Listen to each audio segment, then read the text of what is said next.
à tous et bienvenue à True Fact. On est rendu à lire les fondements. Il y a deux parties dans les fondements. On commence par la première, évidemment. Je fais juste vous le dire, là, partez pas en peur en disant mon Dieu, c'est vraiment plate. Là, laissez vraiment une chance au texte. Puis en plus, quand je l'ai lu, parce que là, c'est un enregistrement de après lecture. Quand je l'ai lu, il était vraiment de bonne heure le matin, fait que j'étais pas toute réveillée, j'étais vraiment pas dedans à fond, fait que laissez vraiment une chance au texte, vous allez voir, ça va devenir intéressant tout au long de la vidéo, je vous le promets, partez pas après 2 minutes en disant c'est plate, je vous le dis, au début, c'est pas intéressant, au pire vous pouvez skipper un petit peu, c'est pas dramatique, skippez-en genre 2-3 minutes peut-être, vous allez trouver ça intéressant, vous allez voir, ok? Je vous le dis tout de suite là. Donc on commence maintenant parce que on n'a pas fini. Dans la réalité dans laquelle nous vivons, de multiples choses existent. Aucune de ces choses n'existe dans une isolation complète des autres choses, mais elles sont engagées dans un processus constant d'interaction qui se manifeste de manière variée et qui a des effets variés sur les multiples choses qui existent. Je vous l'ai dit, c'est hyper philosophique. La réalité dans laquelle nous vivons est dorénavant appelée nature. Là, il y a un petit 2 et le mot chose, fait qu'on va aller voir c'est quoi exactement. Aucun homme n'est une île entière en soi-même. Chaque homme est une partie du continent, une partie du tout. Si une motte de terre est emportée par la mer, l'Europe en est diminuée. Ça vient de John Donne, Devotions upon Emergent Occasions, Londres, 1624, page 98. Je sais pas du tout c'est quoi réellement, mais en tout cas, je vous le lis quand même. Certaines des choses qui existent au sein de la nature sont vivantes et d'autres ne le sont pas. La large catégorie des choses vivantes qui existent dans la nature est dorénavant appelée organismes. Les organismes peuvent être classés de manière cohérente en diverses catégories sur la base des caractéristiques qu'ils ont en commun. L'étude de cette classification est la science de la taxonomie. En taxonomie, les organismes qui partagent la caractéristique commune d'avoir une colonne vertébrale sont assignés au sous-phylum Vertebrata. Vertebrata, j'ai un petit trou, on va aller voir qu'est-ce que c'est. Ça vient du système des animaux sans vertèbres de J.B. Lamarck, Paris 1801, pp. 6-7. Parce que de très nombreux organismes ont des colonnes vertébrales, le sous-phylum Vertebrata a en conséquence de très nombreux membres incluant les grenouilles, les poissons, les sapins, les oiseaux, les ratons laveurs, les cerfs, les êtres humains et beaucoup d'autres. Les organismes du sous-phylum Vertebrata sont dorénavant appelés vertébrés. La lecture va devenir plus intéressante tantôt, là c'est du blabla, c'est plate, mais vraiment, je vous le garantis, ça devient plus intéressant à m'amener. Les vertébrés tendent à présenter un trait connu sous le nom de dimorphisme. Le dimorphisme est défini comme l'existence de deux morphes physiques distincts présentés au sein d'une espèce donnée par les mâles et les femelles de cette espèce respectivement. Le dimorphisme chez de nombreux vertébrés n'est pas si facile à discerner en les regardant seulement, mais chez d'autres comme certaines espèces d'oiseaux et les humains, il est assez facile à repérer. Le cerveau est un organe du corps et est possédé par tous les organismes vertébrés dans la nature. Par conséquent, le dimorphisme qui affecte les aspects physiques des vertébrés peut par conséquent affecter les processus mentaux et le comportement des vertébrés, puisque le cerveau qui accomplit les processus mentaux et induit le comportement est lui-même un organe physique. Là, il y a un petit 4 pour l'organe physique. Il écrit « L'objectivité des processus de l'esprit n'est pas une idée aussi nouvelle que certains pourraient le penser. Elle peut être retracée au moins jusqu'aux temps anciens, par exemple dans la philosophie de démocratie, et au XVIIe siècle, l'écrivain royaliste Thomas Hobbes la décrit ainsi, et là on a une citation. La cause de la sensation est le corps externe ou objet qui presse l'organe propre à chaque sens, soit immédiatement comme dans le goût et le toucher, soit immédiatement comme dans la vue, l'ouïe et l'odorat, laquelle pression, par la médiation des nerfs et d'autres cordes et membranes du corps, se continue vers l'intérieur jusqu'au cerveau et au cœur, cause là une résistance ou contre-pression ou effort du cœur pour se délivrer, lequel effort parce qu'il est vers l'extérieur semble être quelque matière sans, Donc, ça vient vraiment de Thomas Leviathan, Londres, 1651, page 1. On revient maintenant à la lecture de base. Parmi les nombreux vertébrés qui présentent un dimorphisme, les humains sont parmi les espèces dans lesquelles le dimorphisme, particulièrement en ce qui concerne le comportement et les processus mentaux des individus, est le plus clairement apparent et évident par soi-même, et cela a été compris depuis longtemps. Il y a un numéro 5. Et en ce qui concerne les êtres humains, leur nature est considérée d'abord quant au sexe, qu'il soit masculin ou féminin, par Marcus Tullius Cicéron de en tout cas, regarde, peu importe, là, vous l'avez dans le PDF, là, c'est plate à lire ces petits trucs-là. Puisque le dimorphisme qui affecte à la fois l'apparence extérieure que le comportement des humains en fonction de leur sexe. Il en résulte des différences générales entre les deux sexes qui sont assez cohérentes à travers toutes les populations humaines. Ah, ça les woke, ils aimeraient pas ça. Bien sûr, certains cas aberrants se produisent sporadiquement et il est entièrement possible pour des humains du sexe féminin de ressembler parfois extérieurement à des humains du sexe masculin, tandis qu'il est également possible pour des humains du sexe masculin de se comporter comme les humains du sexe féminin le font normalement, et ainsi de suite. De tels cas, cependant, ne diminuent pas la réalité inhérente de dimorphisme et de ses effets, tout comme les cas aberrants dans lesquels les personnes ont survécu en tombant d'une grande hauteur ne diminuent pas la réalité inhérente du danger de tomber d'une grande hauteur. En gros, ce qu'il veut dire, c'est autant les hommes que les femmes sont différents, que ce soit de l'intérieur pour leur comportement que de l'extérieur au niveau de leur physique. Mais par exemple, un humain, ça reste un humain. Si tu t'en vas te jeter en bas d'un pont, d'un édifice, whatever, ben, tu vas quand même être blessé que tu sois un homme ou une femme.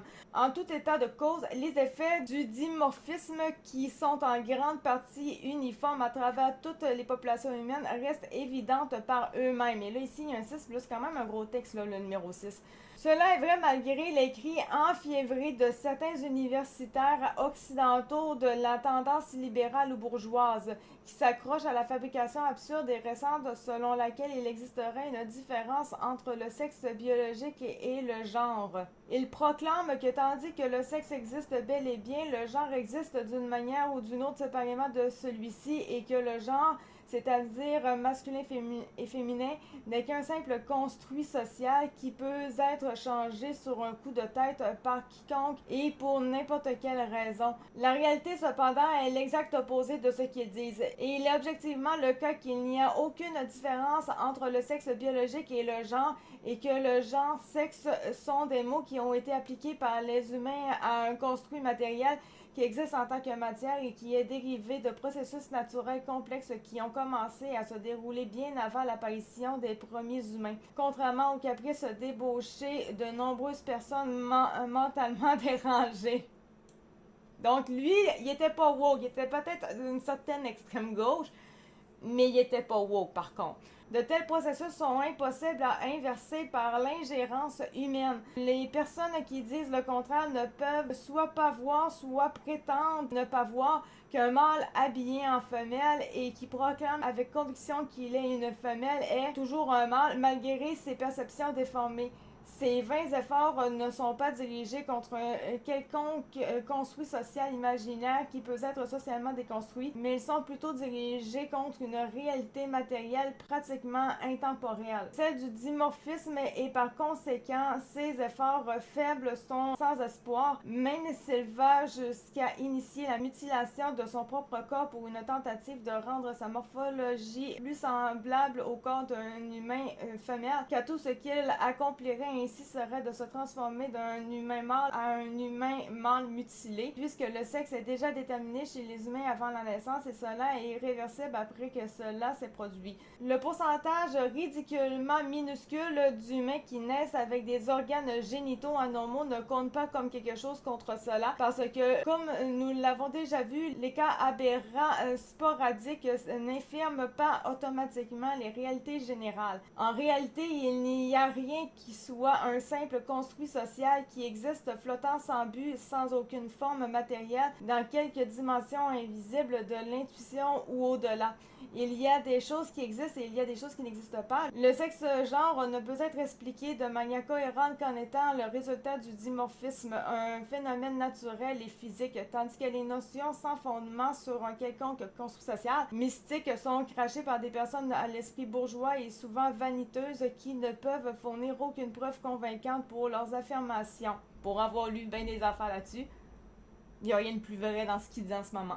Quant à la raison pour laquelle ce phénomène délirant est devenu si prévalent récemment, nous le verrons plus tard. Bon, le point 6 est finalement terminé, mais c'était pas mauvais à lire. Maintenant, les effets physiques du dimorphisme tels qu'ils se manifestent chez les humains peuvent être décrits ainsi. Les mâles et les femelles de l'espèce humaine présentent des variations généralement cohérentes en stature, les mâles étant typiquement plus grands que les femelles. Les sexes présentent également des variations physiques généralement cohérentes dans la force et l'épaisseur des os, la hauteur de la voix, la morphologie du crâne, la probabilité de subir une calvitie et la capacité de faire pousser les poils faciaux. Les mâles étant plus susceptibles de subir une calvitie et de faire pousser les poils faciaux et ayant également typiquement des os plus forts et plus épais, ainsi qu'une morphologie plus robuste du crâne et une voix de tonalité plus basse. Les organes reproducteurs des sexes varient grandement dans leur morphologie et les deux sexes eux-mêmes servent des fonctions respectives différentes au sein du processus reproducteur, cela étant une dynamique qui est une caractéristique des membres du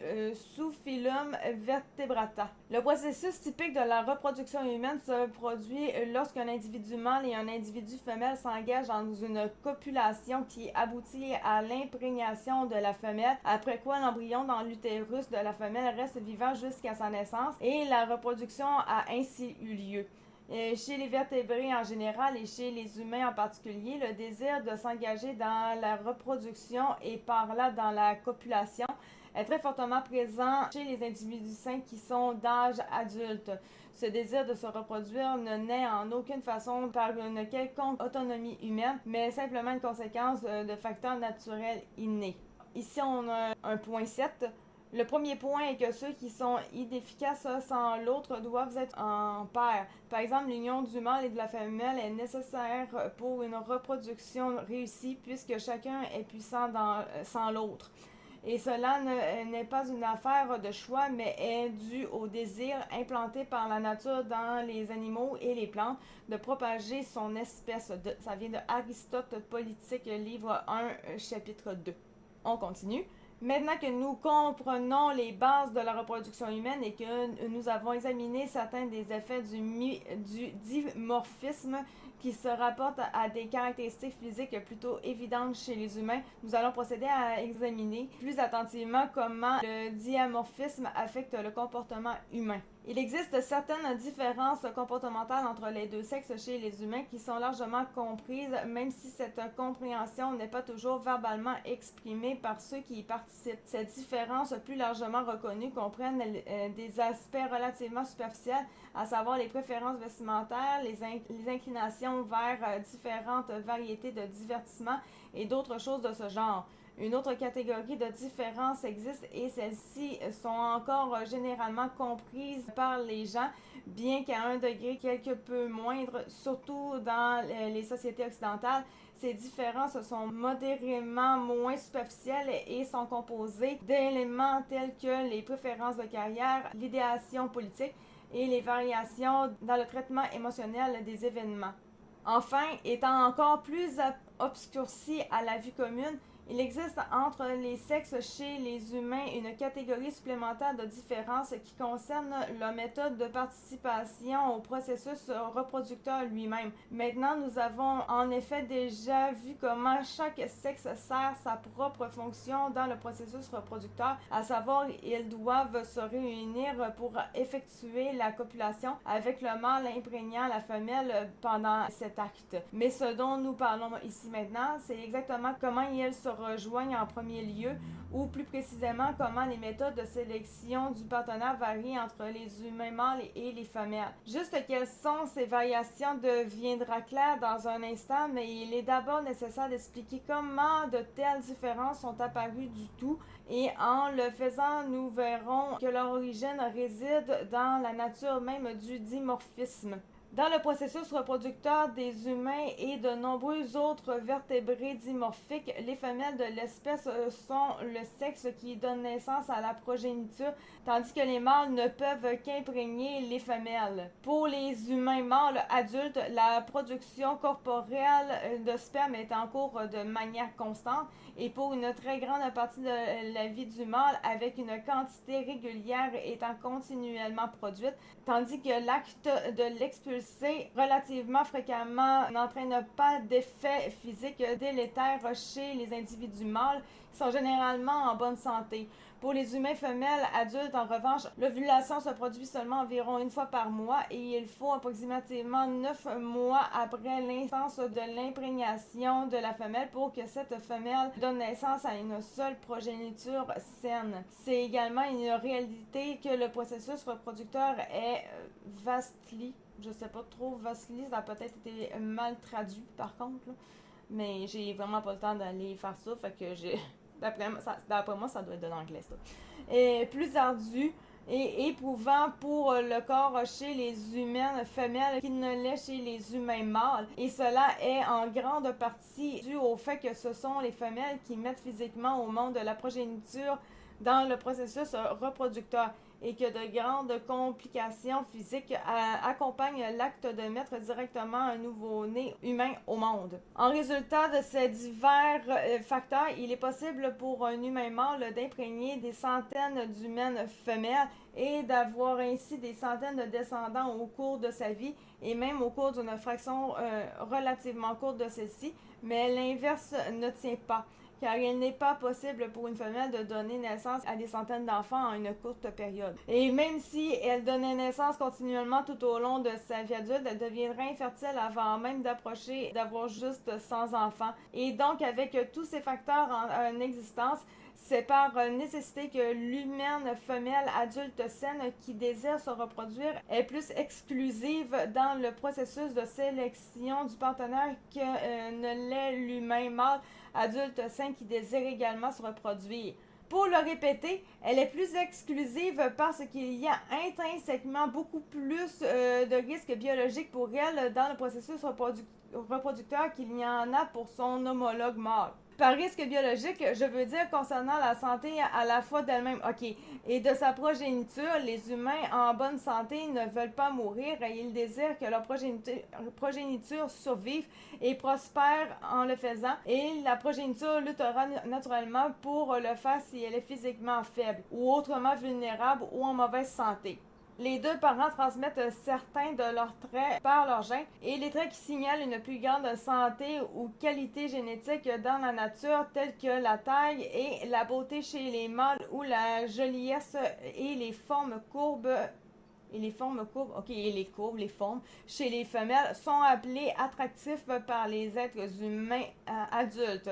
Puisque la femelle comprend implicitement que le mâle transmet certains de ses traits dans le processus reproducteur, la femelle souhaite s'assurer que son partenaire est le meilleur, c'est-à-dire le plus attractif qu'elle puisse possiblement obtenir afin que sa progéniture soit aussi saine qu'elle puisse possiblement l'être. C'est pour ça en fait que les femmes vont essayer de tomber enceinte avant d'avoir 40-50 ans, parce que à partir de 40 ans et plus, les risques que l'enfant ne soit pas en santé sont plus grands. C'est pour ça, dans le fond, que les femmes se dépêchent. Le mâle, d'un autre côté, n'est pas si préoccupé par cela. Certes, si on lui donne l'option de ne produire une progéniture qu'avec les femelles les plus attractives, il le fera en effet, mais puisque la nature ne présente presque jamais de telles opportunités, Le mâle est habituellement parfaitement content de copuler avec presque toute femelle adulte qui est disponible pour lui. Son seul critère de sélection étant que la femelle soit au moins vaguement en bonne santé. Comme nous l'avons vu,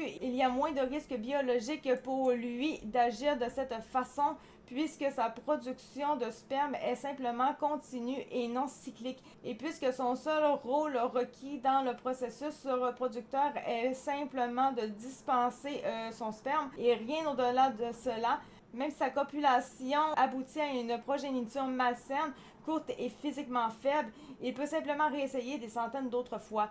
C'est pourquoi il n'y a pas de forte incitation pour lui à être très exclusif dans le processus de sélection du partenaire comme il y en a avec les femelles. Ce qui résulte de tout cela est une situation parmi les humains dans laquelle une contradiction flagrante est présente car les deux sexes ont dans l'ensemble des intérêts biologiques opposés. À opposer, on a un petit numéro 8. Cette dynamique contradictoire dans laquelle les femelles de l'espèce sont de loin plus sélectives dans l'accouplement que les mâles de la même espèce a été observée de nombreuses fois chez les vertébrés autres que les humains, y compris nos plus proches parents vivants, les chimpanzés. Et ça vient d'un certain livre que là, je ne vous lirai pas, vous irez voir parce que là, c'est en anglais, puis là, ça ne marchera pas, je vais vraiment démolir, vous allez rien comprendre. Darwin a décrit la dynamique de base de la manière suivante. Chez presque tous les animaux chez lesquels les sexes sont séparés, il y a une lutte constamment récurrente entre les mâles pour la possession des femelles. La femelle, à la plus rare exception, est moins ardente que le mâle. Elle est timide et on peut souvent la voir s'efforçant pendant longtemps d'échapper au mâle. Et ça vient encore d'un autre livre de Charles Darwin.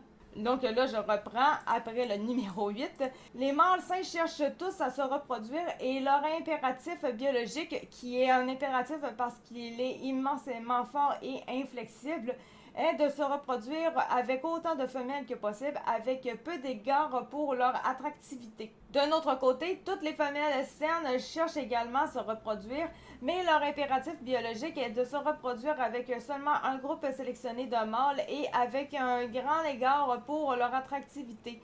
En cela, nous voyons que les impératifs biologiques des deux sexes sont contradictoires car ils ne peuvent pas être tous deux accomplis en même temps et ce phénomène, je l'appelle la contradiction des impératifs.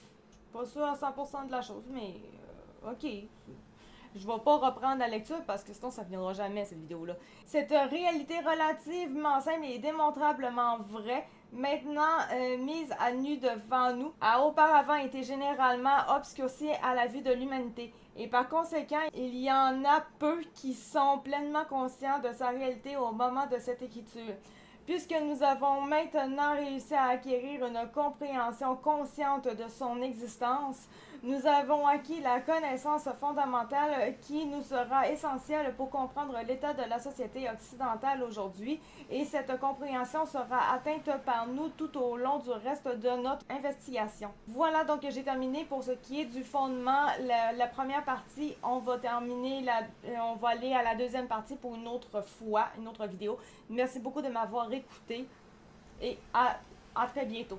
Ciao, bye!